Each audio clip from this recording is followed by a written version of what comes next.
Imaginem isto. Estão sentados num quarto escuro e parece que as paredes estão a fechar-se. Acabaram de perder algo, talvez um emprego, talvez alguém que amam, talvez até o vosso sentido de propósito. E nesse silêncio sufocante, começam a perguntar-se: é só isto que há? A minha história é só dor e nada mais.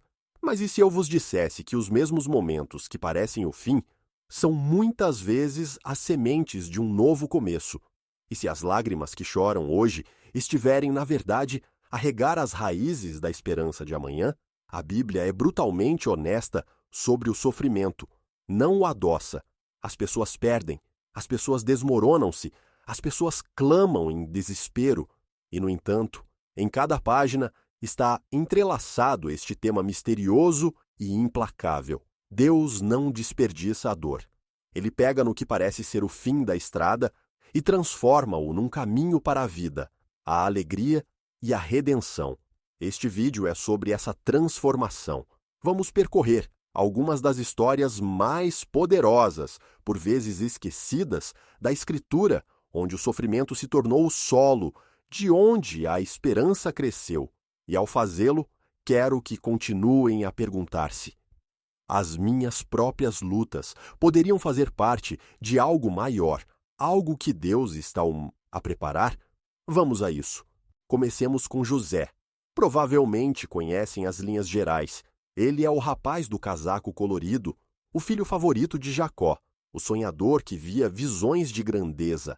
Mas antes de pisar um palácio, ele encontrou-se no fundo do poço, traído pelos seus próprios irmãos, vendido como escravo, falsamente acusado e atirado para a prisão. É o que se chama a vida a ir na direção exatamente oposta aos vossos sonhos. Agora, aqui está a reviravolta. Enquanto José estava naquela cela escura, parecia que Deus o tinha abandonado. Sem casaco, sem família, sem liberdade, apenas barras de ferro e anos desperdiçados. Mas, na realidade, Deus estava a posicioná-lo. Cada momento de sofrimento foi como um movimento de xadrez que, eventualmente, colocaria José exatamente onde ele precisava de estar. Gênesis 41 diz-nos que Faraó teve sonhos perturbadores que ninguém conseguia explicar. E, de repente, o prisioneiro tornou-se o intérprete. José saiu da prisão e ascendeu ao poder, salvando não só o Egito, mas também a sua própria família da fome. Conseguem ver? O poço e a prisão não foram desvios, foram o caminho. Sem traição, sem escravidão, sem prisão, José nunca teria estado em posição de ascender a segundo em comando. O seu sofrimento não foi o fim, foi a preparação. E é aqui que toca o coração. Talvez se sintam presos na vossa própria versão de uma prisão, um ciclo interminável de desilusão, acusações injustas ou traição de pessoas em quem confiavam. Mas a história de José sussurra-nos: a vossa dor pode ser preparação. Aquilo que mais desejam que nunca tivesse acontecido pode ser o trampolim que Deus usa para vos lançar no vosso chamado.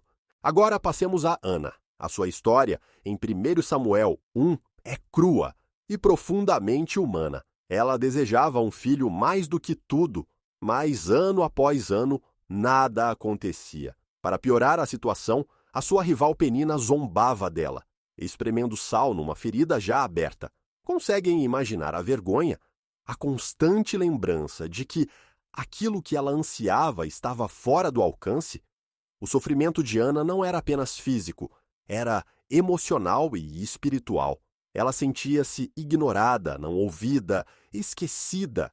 E, no entanto, ela fez algo poderoso. Levou a sua dor diretamente a Deus. A Escritura diz que ela derramou a sua alma perante o Senhor, tanto que o sacerdote Eli pensou que ela estava bêbada. Foi assim tão desesperada, tão crua a sua oração. Mas aqui está a beleza. Da sua angústia nasceu Samuel, uma criança dedicada a Deus que cresceu para ser um dos maiores profetas de Israel. Sem as lágrimas de Ana, não teria havido Samuel. Sem o seu desespero, não teria havido uma reviravolta. A sua história ensina-nos que, por vezes, as coisas que nos derrubam são as mesmas coisas que nos constroem. O silêncio das orações não respondidas não é a ausência de Deus, é a preparação para uma resposta maior do que imaginávamos. E talvez seja assim convosco agora. Estão a orar por algo, a implorar por mudança, e o céu parece silencioso, mas a vida de Ana lembra-nos: as lágrimas não são desperdiçadas. A dor pode gerar propósito, a própria dor que carregam pode ser o solo de um milagre. E depois, a Jobe. Se a história de José era sobre traição e a de Ana sobre anseio, a de Jobe era sobre devastação total. Em questão de momentos, ele perdeu a sua riqueza, a sua casa, os seus filhos e, finalmente, até a sua saúde. O homem que antes tinha tudo, de repente, não tinha nada. O que torna a história de Jobe tão pesada é que o seu sofrimento parecia sem sentido. Os seus amigos tentaram explicá-lo. Deves ter pecado, disseram eles. A sua mulher até lhe disse para amaldiçoar Deus e desistir. Mas Jobe recusou-se a desistir. Ele clamou, questionou, lutou, mas nunca virou as costas a Deus. E aqui está o ponto de viragem. Em Jobe 42, Deus restaura-o. Ele recebe de volta o dobro do que perdeu: gado, riqueza e ainda mais filhos. Mas o verdadeiro tesouro não era material, era perspectiva. Jobe declarou: os meus ouvidos tinham ouvido falar de ti, mas agora os meus olhos viram-te. O seu sofrimento deu-lhe uma visão mais clara e profunda de quem Deus realmente é. Pensem nisso. Por vezes, a esperança não é apenas sobre recuperar o que perderam. É sobre ver Deus de uma forma que nunca poderiam ter sem a tempestade. O sofrimento de Jobe tornou-se a lente que trouxe a grandeza de Deus para o foco. Então, se estão numa fase que parece cinzas, lembrem-se de Jobe. Aquilo que parece destruição pode, na verdade, tornar-se revelação. A esperança nasce quando a vossa fé, despida de tudo o resto, finalmente encontra o Deus que nunca vos deixou. Agora, vamos afastar-nos dos indivíduos e olhar para uma nação inteira. Israel no exílio. Imaginem, a vossa casa queimada, o vosso templo destruído, o vosso povo espalhado por uma terra estrangeira. Babilônia não era apenas mais um país, era o símbolo de tudo o que Israel temia: opressão, idolatria e humilhação. Para os exilados, parecia que Deus lhes tinha virado as costas para sempre. Mas no meio do seu desespero, Deus envia-lhes uma carta através do profeta Jeremias.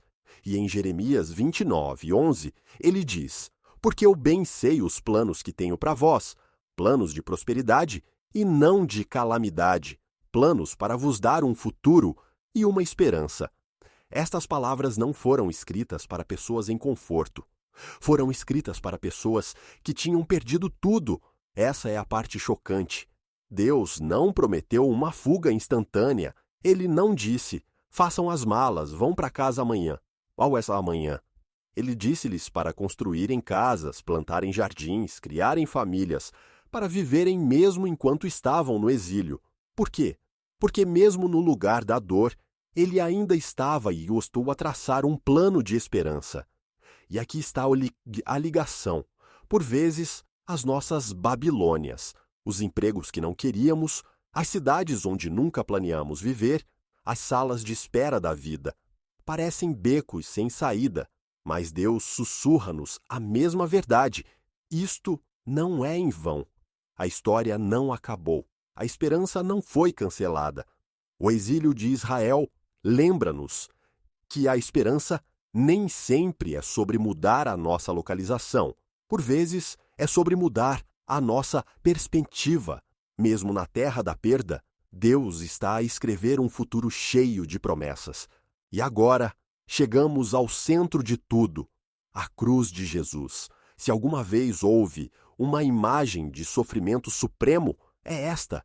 Traído por um amigo próximo, negado pelos seus discípulos, espancado por soldados, ridicularizado pelas multidões e pregado a uma cruz como um criminoso, o Filho de Deus pendurado em humilhação, ofegante, a sangrar sob o peso do pecado do mundo.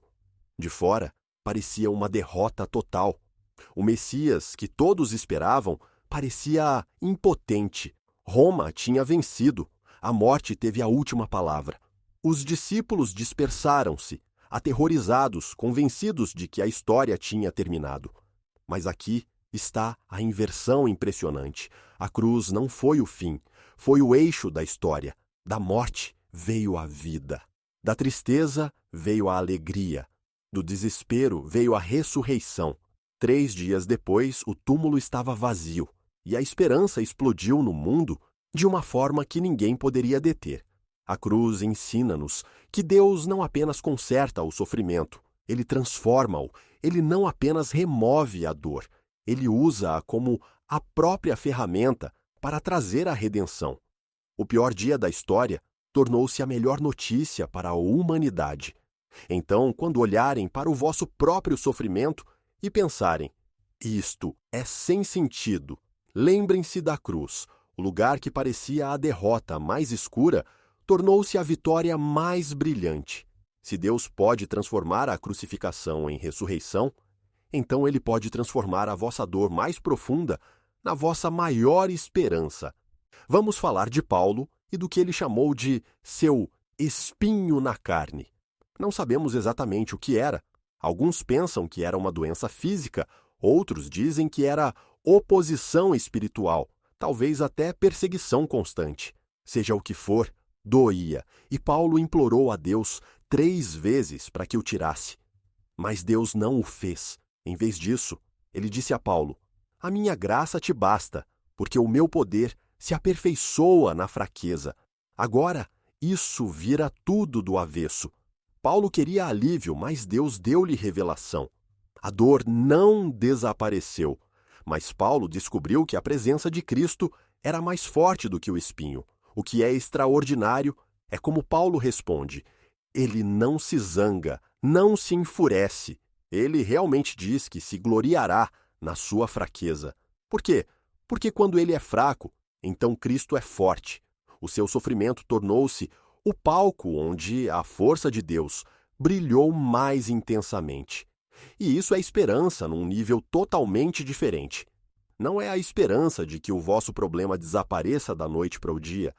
É a esperança de que, mesmo que o problema permaneça, vocês se verão carregados por uma força que não é vossa. Então, talvez o vosso espinho ainda esteja convosco.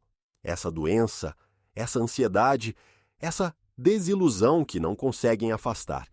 A história de Paulo mostra-nos que, por vezes, o milagre não é a subtração, é a transformação.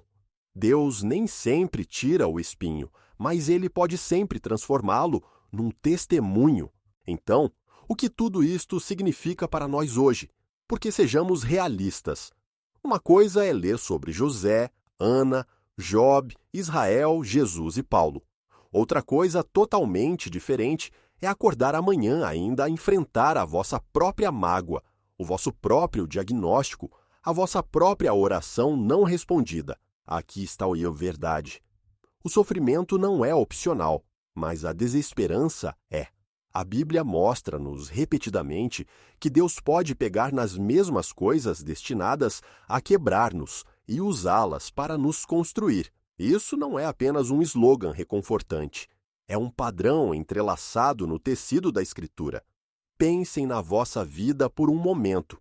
Talvez tenham perdido alguém que amam.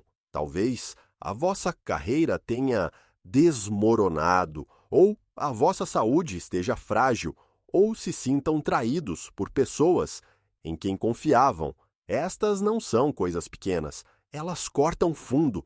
Mas e se escolhessem acreditar que nada disto é em vão, que mesmo no silêncio, mesmo na dor, Deus está hostil a trabalhar num futuro que ainda não conseguem ver? A esperança nem sempre grita. Por vezes, ela sussurra, parece uma força que não sabiam que tinham, parece paz no meio do pânico, parece encontrar propósito numa fase que pensaram ser sem sentido. Aqui está o desafio. Em vez de perguntar, por que é que isto está a acontecer-me? Tentem perguntar: como é que Deus pode estar a usar isto? Essa mudança, por si só, pode transformar o desespero em expectativa, porque quando conhecem o Deus que transforma cruzes em ressurreições, começam a olhar para o sofrimento de forma diferente. Quando recuamos e olhamos para o quadro completo, é de tirar o fôlego. A prisão de José tornou-se um palácio. As lágrimas de Ana deram à luz um profeta. As cinzas de Jobe tornaram-se um testemunho. O exílio de Israel transformou-se num futuro cheio de promessas. A cruz tornou-se ressurreição. E o espinho de Paulo tornou-se uma demonstração do poder de Deus. Pessoas diferentes, séculos diferentes, lutas diferentes, mas um padrão inabalável. Deus transforma o sofrimento em esperança. Sempre. Nem sempre no nosso tempo, nem sempre da forma que esperamos, mas sempre de uma forma que revela o seu amor e o seu plano. E aqui está mais a conclusão para vocês. A vossa dor não é inútil. O que parece o fim da estrada pode ser apenas o começo de algo novo. Deus pode pegar naquilo de que se envergonham, naquilo que desejam que nunca tivesse acontecido, e tecê-lo numa história de redenção. Então aqui está a minha pergunta. Quando é que Deus transformou a vossa dor em esperança? Deixem nos comentários, porque a vossa história pode ser o encorajamento que alguém desesperadamente precisa agora. E se esta mensagem vos tocou, não a deixem parar aqui. Partilhem este vídeo com um amigo que precisa de um lembrete de que Deus ainda não terminou. Cliquem em Gosto se acreditam que o vosso sofrimento pode ser transformado e subscrevam para não perderem o próximo mergulho nos tesouros escondidos da Escritura. Lembrem-se, o Deus que transformou a cruz em vitória é o mesmo Deus que está a escrever a vossa história, e ele ainda não terminou.